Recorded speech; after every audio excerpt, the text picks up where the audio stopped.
आगे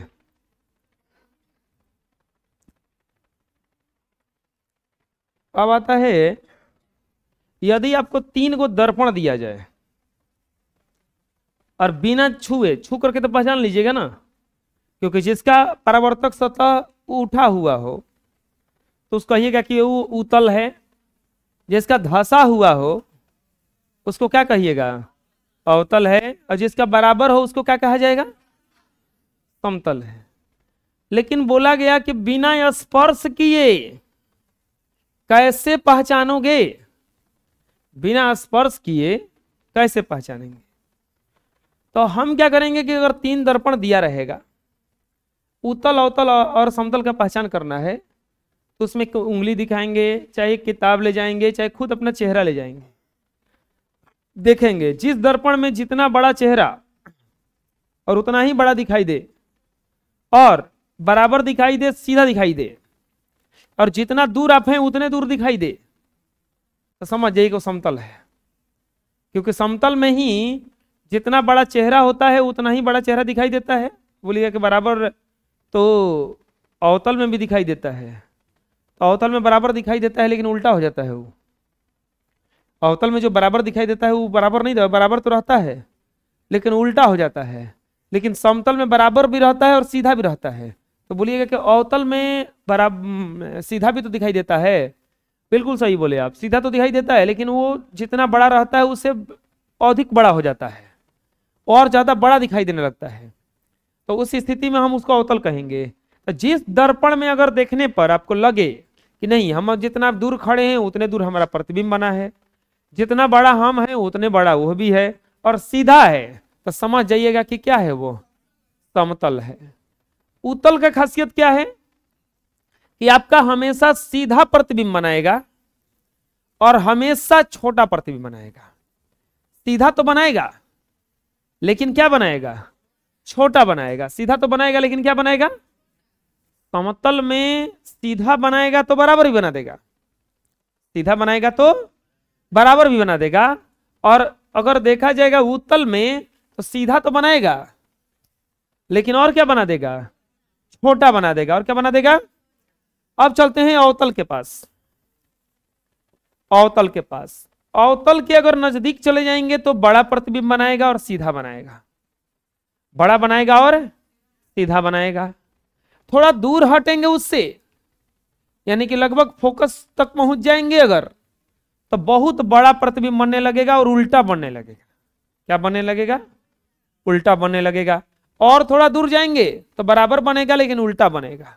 तो जहां उल्टा बना चाहे बड़ा बना, इकलौता दर्पण है जो बड़ा प्रतिबिंब बनाता है, वो खाली कौन होता है। तो बड़ा जैसे ही बना, सीधा हो चाहे उल्टा, तो कौन सा दर्पण हुआ वो। और सीधा बना बराबर बन गया समतल, सीधा बना और छोटा बन गया उत्तल। ऐसा समझ में कौन सा दर्पण है। अगर आपको 3 गो दर्पण दिया जाए तो इस तरह से हम पता कर सकते हैं। अगर वो बराबर हुआ, सीधा हुआ, देखिए क्या है इसका आंसर, क्या लिख के लाया हुआ है कि दिए गए 3 दर्पण अवतल, उत्तल एवं समतल को बिना स्पर्श किए पहचानने के लिए दर्पण के मध्य बारी बारी से अपनी उंगली को तीनों दर्पण के नजदीक ले जाते हैं तथा धीरे धीरे दूर हटाते हुए उस दर्पण में बने उंगली के प्रतिबिंब का अवलोकन करते हैं। अपना उंगली ले जाएंगे और बार बार उसमें क्या करेंगे, अवलोकन करेंगे। क्या करेंगे, अवलोकन करेंगे कि कैसा बना है। जिस दर्पण में उंगली अपने वास्तविक आकार से बड़ा दिखता है वह अवतल दर्पण होता है।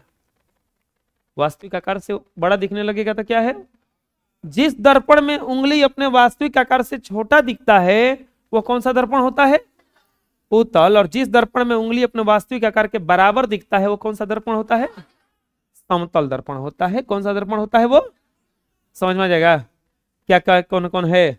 अगर बराबर दिखा तो समतल, बड़ा दिखा तो अवतल, और छोटा दिखा तो बिना स्पर्श के पहचान जाइएगा, पूछा जाएगा ना। अगला क्वेश्चन सवाल आता है, कल्पना कीजिए आप किसी चमकीले कागज से ढके बेलनाकार खंभे के सामने खड़े हैं और इस प्रकार बेलनाकार दर्पण में आप अपना किस प्रकार का प्रतिबिंब देखेंगे? वो स्नैपचैट में आता है, लेंस अजीब अजीब का तरह का आता है, मुंह लंबा हो जाता है, नाक बड़ा हो जाता है, स्नैपचैट में आता है सर, आता है ना, उसमें वो ऐसे कीजिएगा तो हाथवा लंबा लंबा हो जाता है,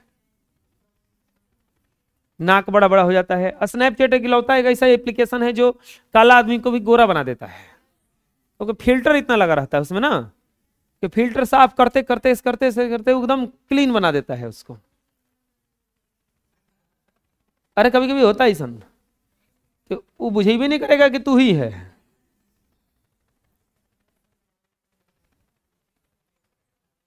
अच्छा, आदमी फोटो खिंचवाता है कि बनवाता है? खिंचवाता नहीं है, बनवाता है। कहीं वो फिल्टर लगा के नहीं दिया फोटो तुम्हारा, तुम फोटो नहीं लोगे, बोलो मन में नहीं करोगे ना, हम ये भी नहीं किए हैं, हम इतना करिए थोड़े ना है। वो तो रखा है फोटोशॉप, और उसमें क्या करता है वो पूरा तरह से साफ करता है। अरे हम लोग टीवी में देखते हैं ना, जो वो टीवी में दिखाई देता है, उतना साफ थोड़े ना होता है वो लोग, वो देखने में बस उतना वो भयानक उसको फिल्टर लगाया है ना, उसमें कैमरा ही आता है। अब जितना महंगा लोगे ना कैमरा, उतना ही महंगा उसमें फिल्टर है, और इतना ना साफ कर दिया है एकदम है करियट। अब रामायण बनाया होगा तो कुंभकर्ण को बनाया था ना, क्या कुंभकर्ण जैसा आदमी है?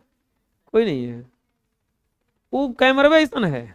अब तुम स्नैपचैट का नाम लिए ना, नकिया तुम्हारा बड़ा हो जाएगा, नकिया बड़ा है, कैमरा वैसा नहीं। छोड़ो, अब कल्पना कीजिए कि आप किसी चमकीले कागज से ढके एक खंभे के सामने खड़े हैं।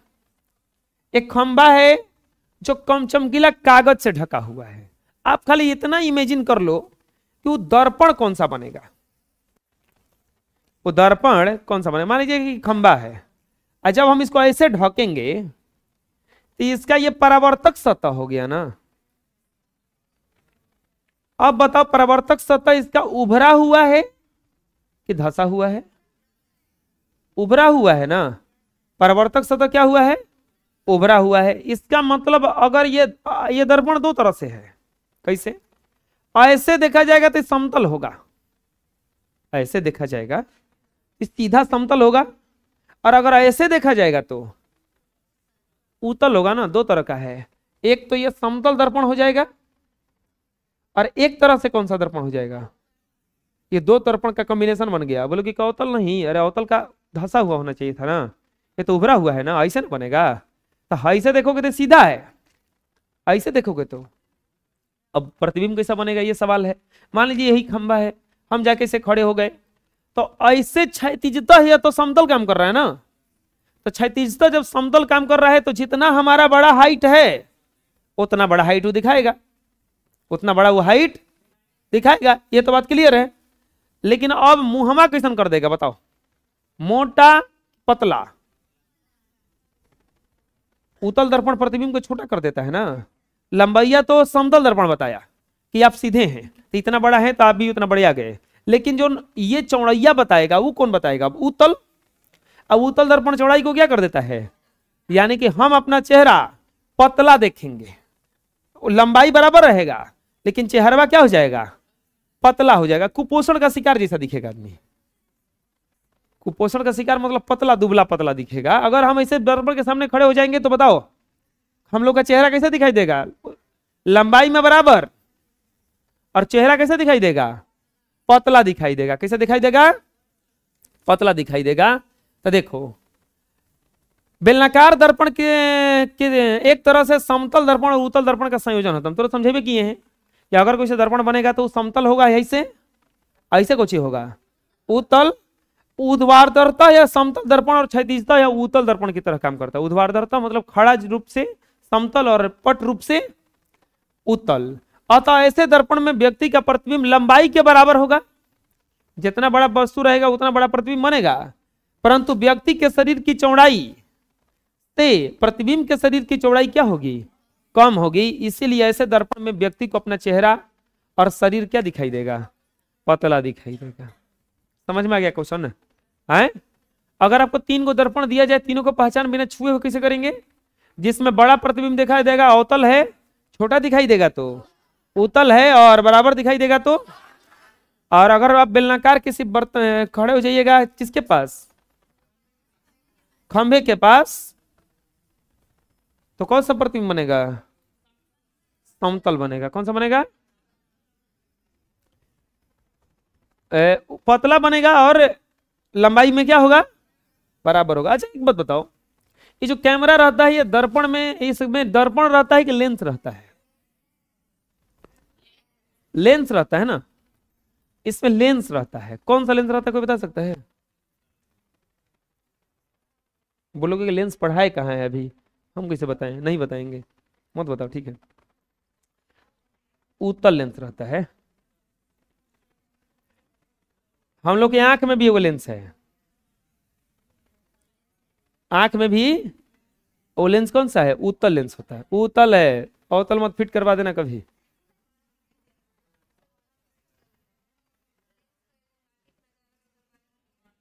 हैं? चुपरानी जी, हाँ बोलो।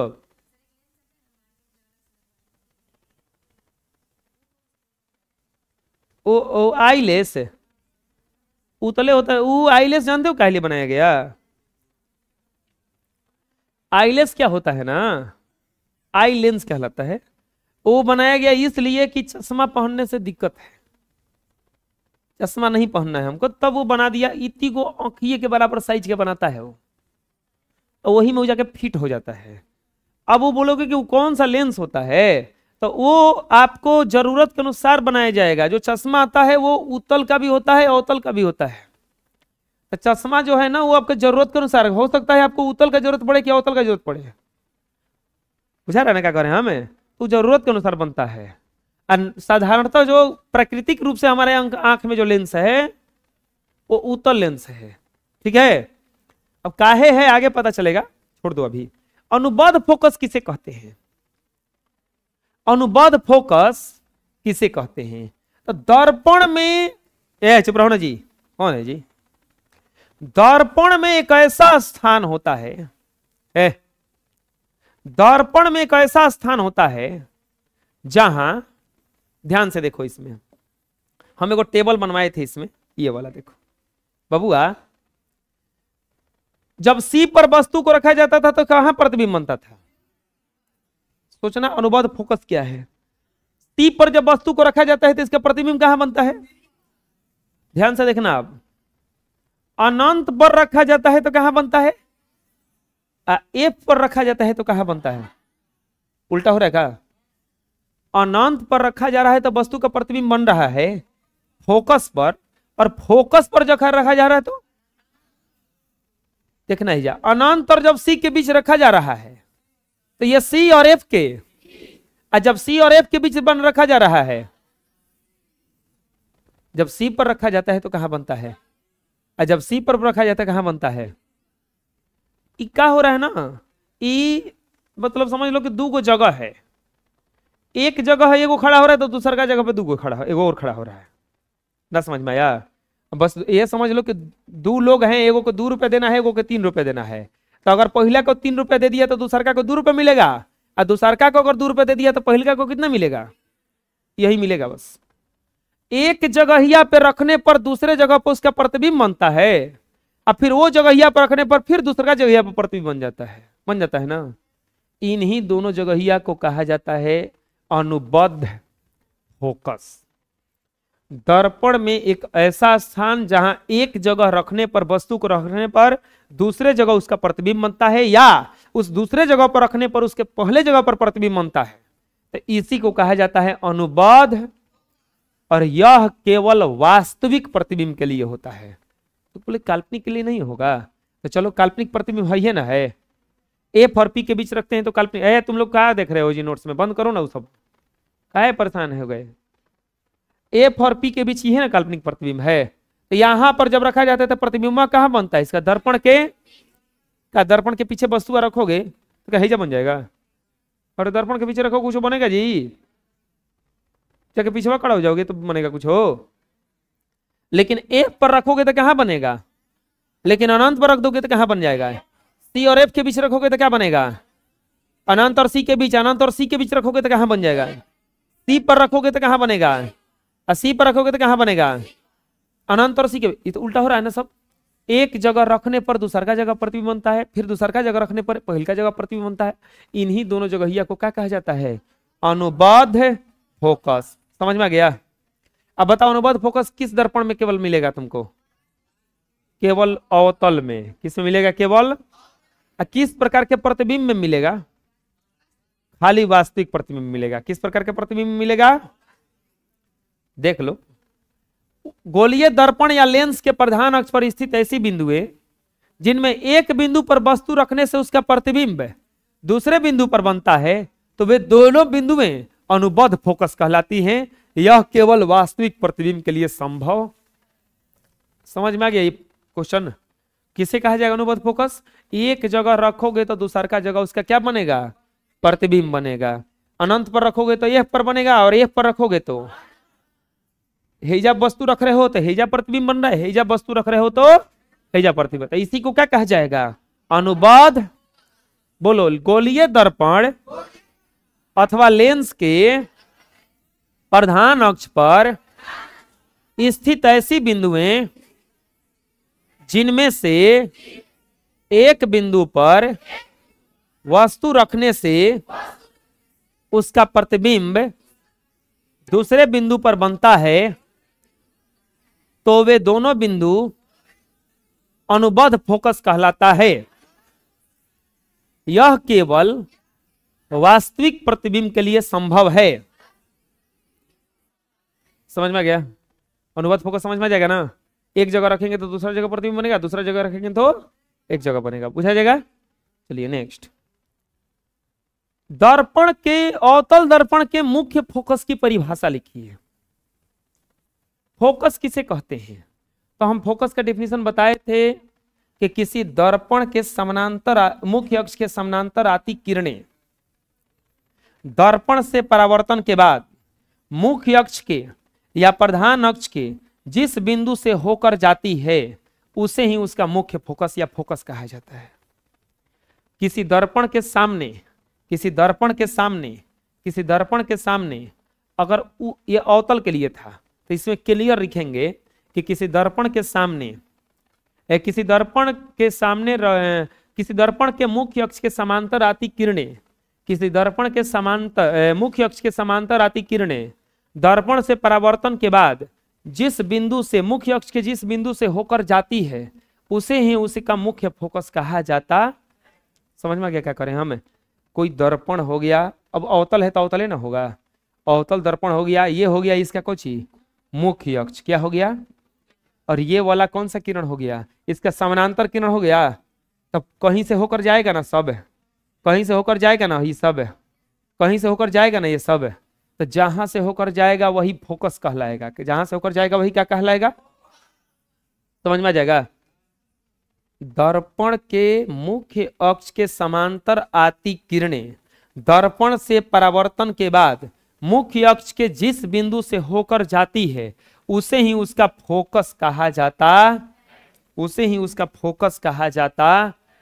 पढ़ो क्या कह रहा है? अवतल दर्पण के मुख्य अक्ष के समांतर एवं निकटवर्ती सभी आपतित किरणें परावर्तन के बाद मुख्य अक्ष के जिस बिंदु पर अभिसारित होती है, उसी बिंदु को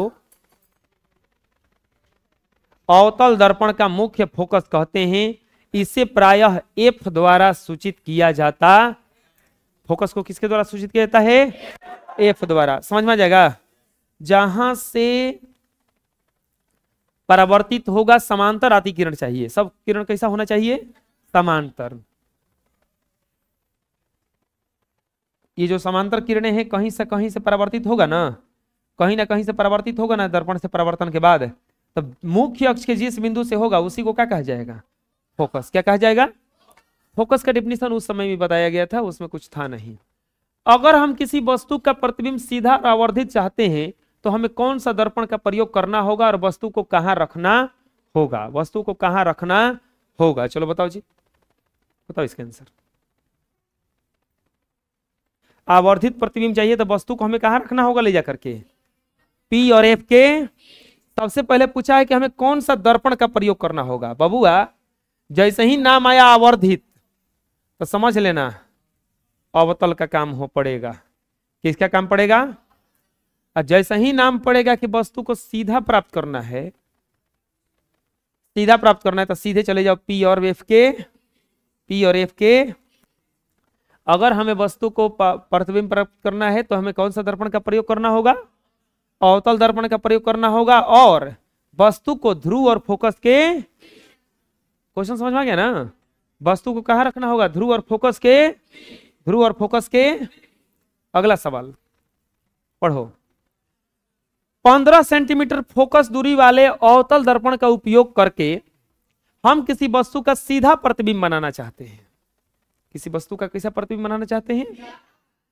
बिंब का दर्पण से दूरी परिसर क्या होना चाहिए? अच्छा, सीधा प्रतिबिंब तो खाली एक ही जगह मिलता है। प्रतिबिंब की प्रकृति कैसी है? प्रतिबिंब बिंब से बड़ा है अथवा छोटा। इस स्थिति में प्रतिबिंब के बनने वाले का एक किरण आरेख बनाइए। बढ़िया क्वेश्चन है। सबसे पहले बोला है कि 15 सेंटीमीटर फोकस दूरी का कोई कौन सा दर्पण है? अवतल दर्पण है। 15 सेंटीमीटर फोकस दूरी का अवतल दर्पण है।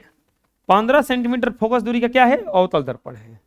कह रहा है कि प्रयोग करके हमें सीधा बोला है, ये नहीं बोला है कि बड़ा बनाइए चाहे छोटा बनाइए, खाली बोला है कि अवतल दर्पण का प्रयोग करके सीधा बनाइए। तो हमें वस्तु को कहां रखना, दूरी परिसर क्या होना चाहिए? फोकस दूरी दिया है, एफ दिया है 15 सेंटीमीटर, यानी कि जो दर्पण है उसका फोकस दूरी जो है 15 सेंटीमीटर पर है। तो हमें प्रतिबिंब को कितना सेंटीमीटर पर, परिसर उसका क्या होना चाहिए? हमें फोकस के अंदर रखना होगा ना। फोकस के अंदर यानी कि 15 से तो कम रखना पड़ेगा ना, तभी ना बनेगा। क्योंकि देखो ये हो गया किरण आरेख, बोला है ना, किरण आरेख खींच देते हैं हम।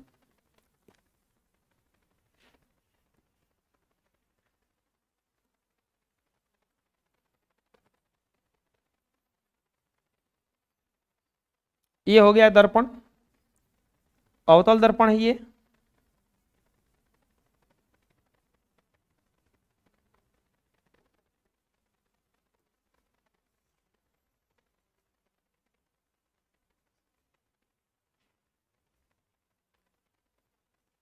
इसका फोकस दे दिया है ये एफ, ये कितना है? 15 सेंटीमीटर ना। हमें आवर्धित जब सीधा प्रतिबिंब प्राप्त करना है, अगर हम फोकसों पर रख देंगे तो अनंत पर बन जाएगा ना, और उल्टा बन जाएगा ना। एकरा मतलब हमारा फोकस के अंदर ही रखना होगा। पूछा क्या क्या करें हम? यानी कि हमें प्रतिबिंब का परिसर क्या होना चाहिए? वस्तु का परिसर क्या होना चाहिए? हमें वस्तु को 15 सेंटीमीटर के अंदर रखना होगा। यानी कि परिसर क्या हो जाएगा इसका? परिसर बराबर हो जाएगा 0 से 14 सेंटीमीटर। परिसर क्या हो जाएगा? 0 से 14 सेंटीमीटर। अब बोला किरण आरेख खींच दीजिए ना। चलिए किरण आरेख खींच देते हैं। हम वस्तु को रख दिए हेजा, रख दिए, वस्तु को रख दीजिए। तो एक किरण निकलेगा सीधा, बोलो एक किरण सीधा निकलेगा। जब सीधा निकलेगा तो कहां से होकर निकलेगा? वो फोकस होकर निकलेगा। एक किरण गुजार दो, इसका वक्रता केंद्र कहीं है होगा ना, वो ये होगा। एक किरण गुजार दो इसका वक्रता केंद्र से। क्या ये मिलने के मान में है? ये मिलेगा कभी आगे चल करके? अब देख लो, तू ही लोग देखो, ये कभी कोतनो बढ़ाते रहेंगे तो मिलेगा? इतनी से चल के बढ़ता जा रहा है, नहीं मिलेगा ना। तो बैक में जाके मिलेगा ना, हैं? तो उधर नहीं मिलेगा तो इधर मिलेगा ना जाके।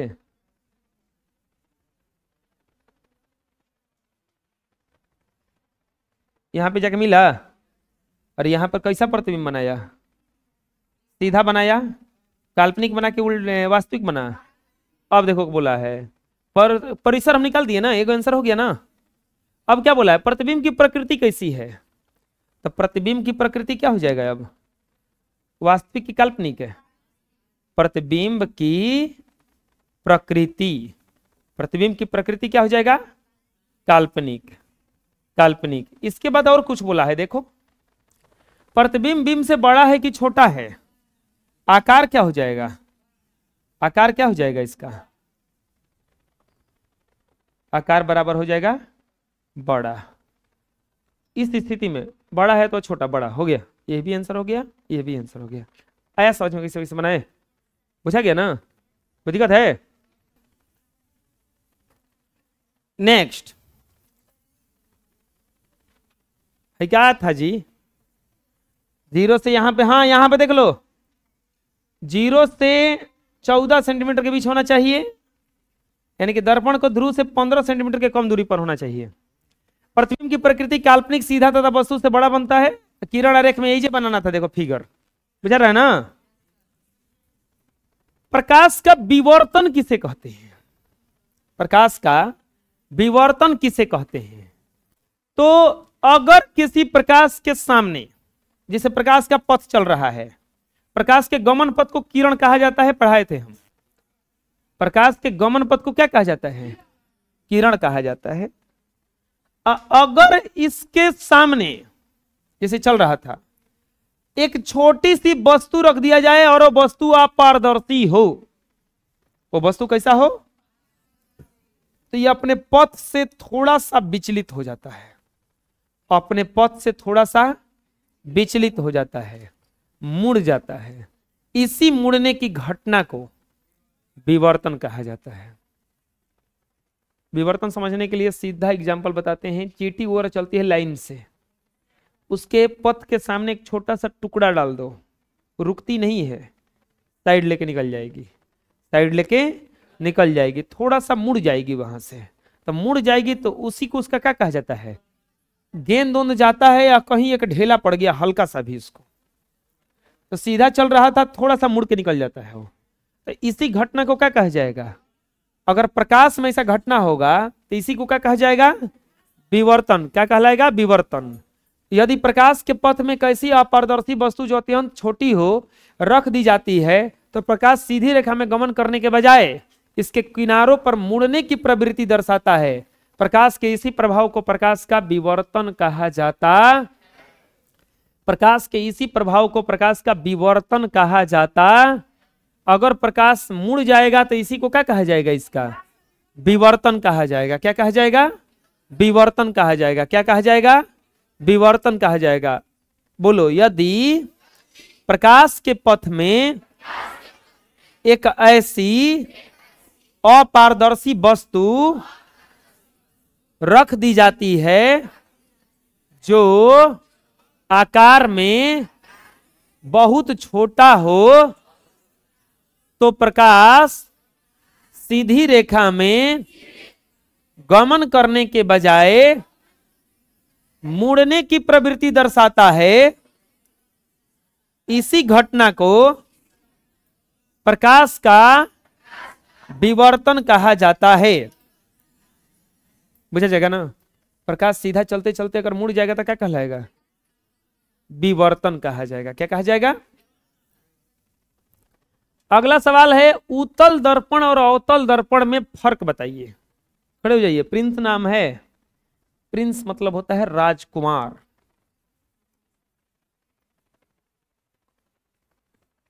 चलिए बताइए।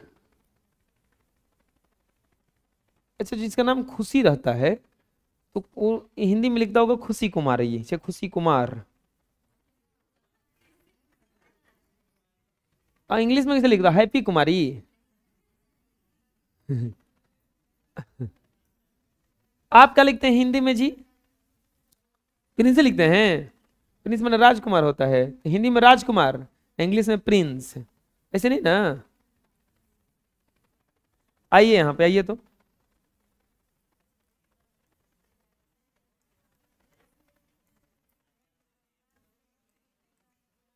ऊपर आइए। देखिए क्या लिखा हुआ है, मुख्यमंत्री। आपको एगो टास्क देते हैं, इसको पूरा कर दीजिए। आपको ये 2 गो डब्बा दिए हैं, 2 गो डब्बा में इस शब्द को हटा देना है।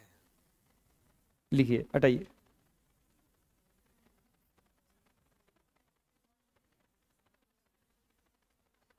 चुरा लिए जी, लिखिए, पॉकेट में रख लिए।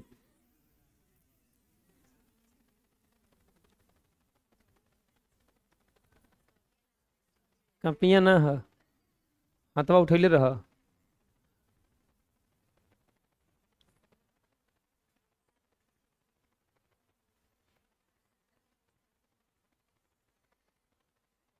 अरे रुको, कितना लिख दिए जी?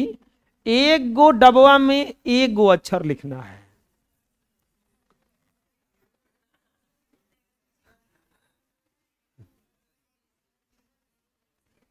आओ आओ इधर इधर, आओ आओ, हाँ हाँ, लिख दीजिएगा।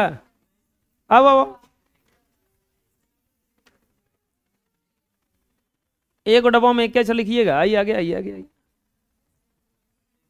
हाँ, कैसे भी लिखो, बस लिखो।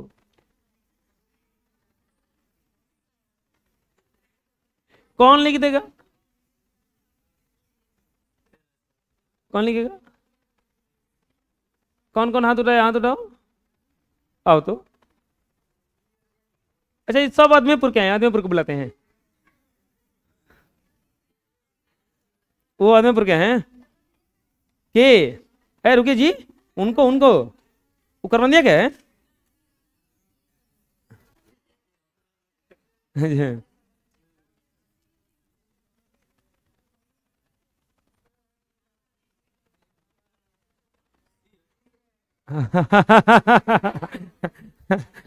हो गया ना?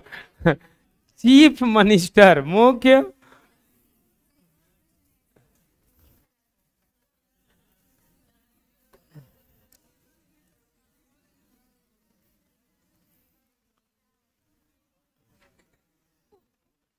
उत्तल दर्पण और अवतल दर्पण में अंतर। प्रिंस खड़े हो जाइए, चलिए बताइए, उत्तल दर्पण में अवतल दर्पण में अंतर कैसे लिखे? हम दूध को लेके क्या खड़े? इधर लिखना है उत्तल और इधर लिखेंगे अवतल। हम बता रहे हैं ना, अंतर आप ही लोग बता दीजिएगा। अब बस आप ही लोग का सुन के हम बता देंगे। जा, पहला अंतर क्या बताओगे तुम? बताओ, उत्तल दर्पण का पहला अंतर और इन दोनों में क्या बताओगे? बोलो, तुम बताओ जी, पहला अंतर क्या बताओगे? इसमें काल्पनिक और छोटा वस्तु बनता है, प्रतिबिंब बनता है। पहला अंतर ये बताई है, काल्पनिक और छोटा। इसमें वास्तविक बड़ा, खाली इनमें दोनों काल्पनिक वास्तविक दोनों प्रकार का बनता है। अगला अंतर क्या बताओगे? इसका अगला अंतर क्या बताओगे जी?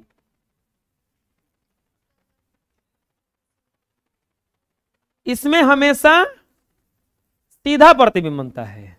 इसमें हमेशा, इसमें सीधा और उल्टा दोनों बनता है। 2 अंतर हो गया। और क्या अंतर हो जाएगा तू बताओ जी?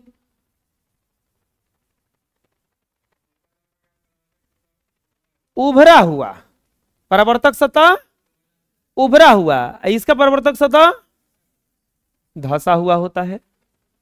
हो जाएगा ना? बैठो, 3-4 को अंतर तो ऐसे भी लिख दोगे, 2 नंबर के भी करता है। 3 को अंतर काफी है इसके लिए। नहीं तो तुमको 4 को अंतर बनाना है ना, तो हई छोटा काहे लिए बोल दिए मैं, बुझा रहा है? देखो हम कैसे लिखवा रहे हैं। हाँ तो तू लोग बोलो, यही में हम 4 को बना लेंगे का। हेकर परावर्तक सतह उभरा, तो हेकर परावर्तक सतह, एक अंतर हो गया।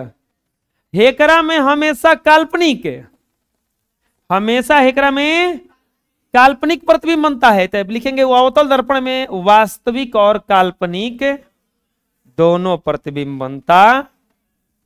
2 अंतर हो गया। तीसरा का अंतर, इसमें प्रतिबिंब हमेशा छोटा बनता है। तो इसमें छोटा, बड़ा, और बराबर, तीनों बनता, तीन का उत्तर हो गया। और इसका प्रतिबिंब हमेशा क्या बनता है, और इसका प्रतिबिंब हम उल्टा और सीधा, ना बुझाया, आ गया समझ में। अगला अंतर और हो सकता है कि ये किरणों को एक जगह केंद्रित करवा देता है, ये किरणों को फैला देता है, ये किरणों को क्या कर देता है, फैला देता है। देख लो, उत्तल दर्पण का परावर्तक सतह उभरा रहता है, तो इसका परावर्तक सतह, उत्तल दर्पण का फोकस काल्पनिक होता है, तो इसका फोकस क्या होता है, इसमें हमेशा काल्पनिक प्रतिबिंब बनता है, तो इसमें काल्पनिक और वास्तविक दोनों बनता है। उत्तल दर्पण द्वारा बना प्रतिबिंब वस्तु के आकार से हमेशा क्या होता है, इसका बड़ा, छोटा और बराबर तीनों होता है। उत्तल दर्पण को अपसारी दर्पण कहा जाता है, क्योंकि किरणों को फैला देता है। इसको कौन सा दर्पण कहा जाता है, अभिसारी दर्पण कहा जाता है। आ जाएगा समझ में अब, आए बोलो। उत्तल दर्पण का परावर्तक सतह उभरा हुआ रहता है, अवतल दर्पण का परावर्तक सतह धंसा हुआ रहता है। उत्तल दर्पण का फोकस काल्पनिक होता है, अवतल दर्पण का फोकस वास्तविक होता है।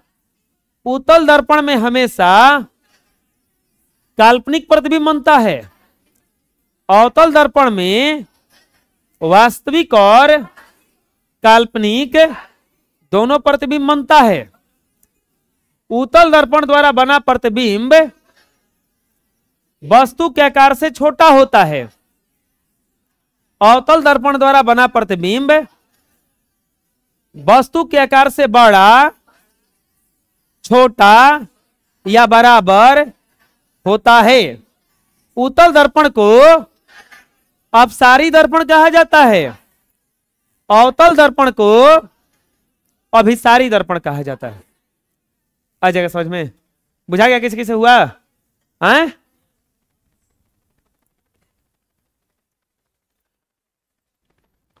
और बुझा जाएगा ना। नेक्स्ट, निम्न स्थितियों में किस प्रकार का दर्पण का प्रयोग होगा, बताइए। कार का अग्रदीप हेडलाइट में अवतल होता है, हेडलाइट में अवतल होता है, तो यहां पे कौन सा दर्पण हो जाएगा, अवतल दर्पण। कौन सा दर्पण हो जाएगा। और वाहन का पार्श्वदीप या पश्च दर्पण, पीछे देखने के लिए, छोटका दर्पण में कौन सा दर्पण होता है, उत्तल होता है। सौर भट्टी में, सौर भट्टी में, सौर भट्टी में सूर्य के प्रकाश को परिवर्तित करना है ना। सौर भट्टी हुआ,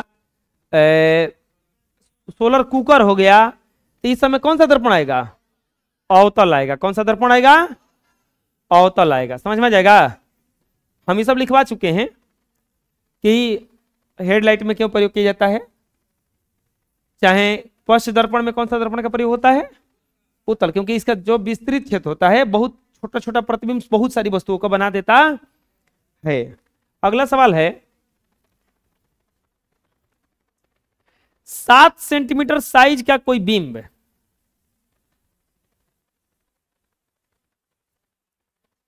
न्यूमेरिकल क्वेश्चन है, अभी रुकिए इसको बताते हैं। ये समझिए, अब न्यूमेरिकल क्वेश्चन सोच रहे हैं कि सब एक ही हाली बनवा देंगे। अब किसी दो समतल दर्पण में थीटा कोण पर झुके हुए हों तो उनके बीच वस्तु का प्रतिबिंब की संख्या की गणना। आप कभी सलून वलून में गए होंगे, जब गया है सलून में, नहीं गया है, नहीं गया होता तो तुम्हारा पता चल जाता।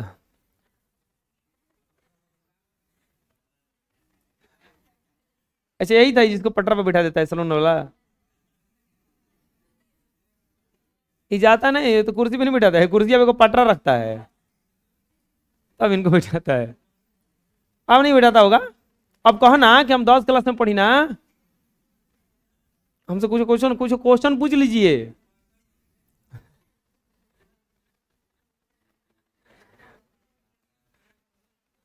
नहीं आओ तो न पाओ तो दोनों आओ तो बबुआ, खड़ा होकर खड़ा होकर इज्जत के सवाल बा, चल जल्दी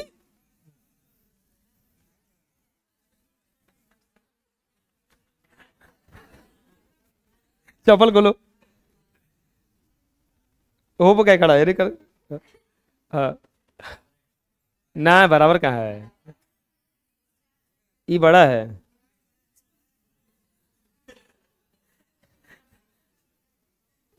तू खड़ा हो तो, इससे बड़ा है जी, उससे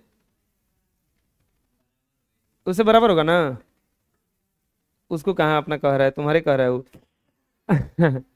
चलो छोड़ो। जाते होंगे ना अगर सलून में, आप देखिएगा में पीछे लगा रहता है वो दर्पण, और सामने भी लगा रहता है। वो में देखें को फोटो बनता है, देखें लगता है कि लंबा सा फोटो बना है, एक वस्तु का बहुत सारा फोटो बना है। अब सवाल यह है कि वस्तु का फोटो बनता कितना है, किसी वस्तु का फोटो बनता कितना है। अब यहां पर बनता कितना है, बनता कितना है, दो गो दर्पण इसे रख देंगे या बीच में कुछ रख देंगे, इसका फोटो को बनेगा, इसका हम गणना करेंगे। इसके लिए हम क्या करेंगे, देखेंगे मान लो कि थीटा कोण पे झुका हुआ है, ये थीटा कोण पे झुका हुआ है। थीटा कोण का मतलब कि 60 डिग्री पे झुका हुआ है, 30 डिग्री पे झुका हुआ है। दो गो दर्पण है, दो कॉपी दो ना, दो कॉपी ऐसे झुका हुआ है, तो यहां पर कोई ना कोई तो कोण बना होगा ना। तो मान लीजिए कि 60 डिग्री का कोण पे झुका हुआ है, कितना डिग्री पे, 60 डिग्री पे झुका हुआ है। तो हम निकालेंगे 360 बटा थीटा, 360 बटा थीटा। तो 360 बटा में कितना हो जाएगा, 60 कटाएंगे तो कितना आएगा, 6। 6 कौन सा संख्या हुआ, सम संख्या। तो यदि 360 बटा थीटा एक सम संख्या प्राप्त हो, तो किसी भी स्थिति के लिए प्रतिबिंब की संख्या होता है n बराबर 360 बटा थीटा माइनस 1। 360 बटा थीटा माइनस, यानी कि अगर 60 डिग्री के कोण पर दो गो दर्पण झुका हुआ है और उसमें वस्तु को हम कहीं भी रखें, ऐसे झुका हुआ है, हेजो रखेंगे, हेजो रखेंगे, हेजो रखेंगे, हेजो रखेंगे, कहीं वस्तु को रख देंगे तो उसका प्रतिबिंब का संख्या कितना बनेगा, 360 बटा थीटा माइनस, अगर 60 डिग्री के कोण पे झुका होगा तो कितना आया, 6 ना। 360 बटा थीटा कितना आया, 6 में से घटाएंगे ना, यानी कि प्रतिबिंब पूरा पूरा को प्रतिबिंब बनेगा। समझ में आया क्या करें हम। अगर मान लो कि वो दोनों दर्पणवा रखा गया है 120 डिग्री के कोण पे, सॉरी 120 ना, चलो 30 डिग्री के कोण पर, कितना डिग्री के कोण पर, 30 डिग्री के कोण पर। तो निकालो 360 बटा थीटा निकालो, 360 बटा 30 कितना आ जाएगा, 12 कौन सा संख्या हो गया, सम संख्या ना। तो को प्रतिबिंब बनेगा, एगो घटेगा ना। अगर 30 डिग्री के कोण पे रखा होगा वो दर्पण दोनों, कहीं भी वस्तु को रखेंगे तो उसका पूरा पूरा को प्रतिबिंब बनेगा, 11 गो, क्योंकि 360 बटा थीटा माइनस 1 होता है ना। क्वेश्चन है इसमें, लो जी। दूसरा चीज, क्वेश्चन एक के हाली लगता है सब है ना, ये क्या है देखो, न्यूमेरिकल क्वेश्चन है ना। दूसरा चीज देखो, 40 डिग्री कोण पर बाद में बनवाएंगे इसको, पहले समझा लेते हैं तीनों। अगर दर्पण थीटा कोण पे झुका हुआ है या 360 बटा थीटा बराबर सम संख्या आ जाए तो उसके लिए प्रतिबिंब की संख्या होता है 360 बटा थीटा माइनस। अब मान लो कि जब बाटा किया गया, भागा 360 बटा थीटा निकाला गया, तो अब विषम संख्या आ गया। क्या आ गया, विषम संख्या आ गया। क्या आ गया, सम संख्या आया, कोनो दिक्कत नहीं है, कहीं भी वस्तु रखेंगे तो 360 बटा थीटा माइनस 1 इतने फोटो बनेगा, पूरा पूरा पूरा पूरा कितना फोटो बनेगा, इतना। लेकिन अगर विषम आ गया तब चेक करेंगे कि वस्तु रखा कहां गया है, क्या ठीक बीच में रखा गया है या बीच को छोड़कर रखा गया है। अगर 360 बटा थीटा एक विषम संख्या आ गया तब चेक करेंगे कि हॉय दोनों लाइनवा है जहां दर्पणवा इसे रखा गया है, तो मान लो कि 10 का है तो क्या 5 पर रखा गया है क्या वस्तु को। अगर समद्विभाजक पर रखा गया होगा तो उसका प्रतिबिंब बनेगा 360 बटा थीटा माइनस 1। अगर समद्विभाजक को छोड़ के लिखा होगा, कहीं समद्विभाजक को छोड़ के कहीं रखा होगा तो उसका प्रतिबिंब बनेगा 360 बटा थीटा। ना समझ में आया अभी क्या कह रहा है, देखो सबसे पहले दो दर्पण के बीच अगर वस्तु रख दिया जाए, अब कहिएगा कि सर जी अब मान लीजिए दर्पणवा में तो सटल ना रहता है, आप ऐसे बता रहे हैं, उधर दर्पणवा तो ऐसे रहता है खाली, वो लोग हल्का सा देखो झुका के रखता है वो लोग, पीछे वाला अगर सीधा रख देगा फोटो नहीं बनेगा, समानांतर हो जाएगा, वो समानांतर हो जाएगा तो दोनों के बीच कोण बन जाएगा 0 डिग्री, और 360/0 निकालोगे तो अनंत हो जाएगा। बुझा रहे ना, दिख भी नहीं करेगा। देखना आगे वाला भले सीधा रखे, पीछे वाला हल्का सा टेढ़ रखेगा वो, तभी पीछे वाला बलवा दिखता है, तो वो फोटो हुए ना दिखता है, हम लोग सामने देखते हैं तब वही में पीछे वाला दिखाई देता है। यहां पर बोलिए कि अगर हई से दर्पण में रखे तो हम थीटा कैसे निकालेंगे? इसको इमेजिन करो कि कितना डिग्री के कोण पे है, बुझा रहा है ना, इमेजिन करो कि कितना डिग्री के कोण पर है। अगर ये थीटा कोण पे रखा गया है और 360/थीटा अगर आ गया, अगर 360/थीटा सम आया तो प्रतिबिंब का संख्या कितना हो जाएगा? 360/थीटा माइनस, अगर यही विषम आ गया तो चेक करेंगे कि वस्तु को कहां रखा गया। अगर वस्तु ठीक बीच में रखा गया है तो बनेगा प्रतिबिंब 360/थीटा माइनस 1। अगर वस्तु बीच को छोड़ करके कहीं और ही रखा गया है तो उसमें प्रतिबिंब बनेगा 360/थीटा। 360 अगर मान लो कि दो दर्पण 30 डिग्री के 120 डिग्री के कोण पे झुका हुआ है, कितने डिग्री के कोण पर? तो 120 डिग्री के कोण पे झुका है, तो पहले निकालो 360/थीटा, यानी कि 360/120 कितना आ जाएगा? 3 कौन सा संख्या हुआ? विषम संख्या। 3 कौन सा संख्या हुआ? अब पूछिए कि वस्तु को कहां रखे हैं, बिचवा में रखे हैं कि बिचवा को छोड़ कर रखे हैं? तो अगर वो बिचवा में बोल देगा तो उसका प्रतिबिंब बनेगा 2 गो पूरा, अगर बिचवा छोड़ के बोल देगा तो उसका प्रतिबिंब बनेगा 3 गो। समझ में आ रहा है? इसका न्यूमेरिकल हम कल बनवा देंगे, खत्म हो जाएगा, समझ में पूरा आ जाएगा। आज के लिए इतना ही।